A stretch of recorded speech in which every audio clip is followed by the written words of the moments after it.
Tarzan and the Ant-Men by Edgar Rice Burroughs. Narrated by Peter Silverleaf. Chapter 1.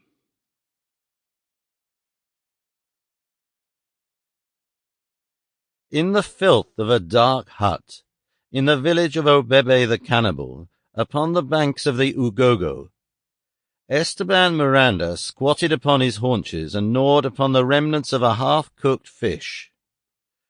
About his neck was an iron slave collar from which a few feet of rusty chain ran to a stout post set deep in the ground near the low entranceway that let upon the village street not far from the hut of Obebe himself.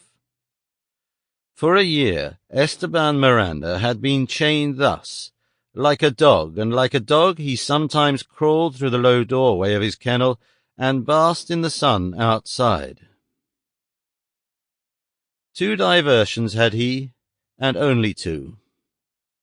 One was the persistent idea that he was Tarzan of the Apes, whom he had impersonated for so long and with such growing success that, like the good actor he was, he had come not only to act the part, but to live it, to be it.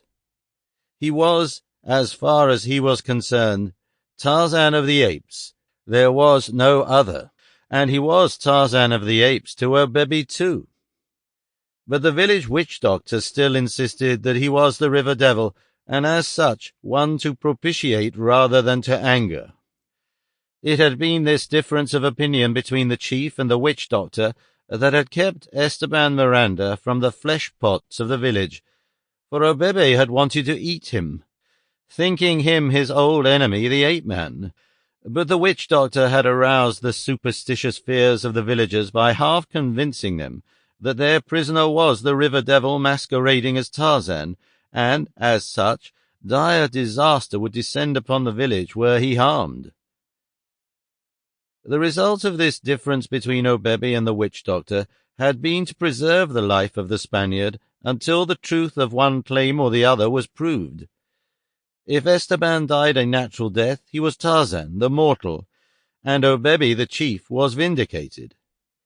If he lived on forever or mysteriously disappeared, the claim of the witch-doctor would be accepted as gospel.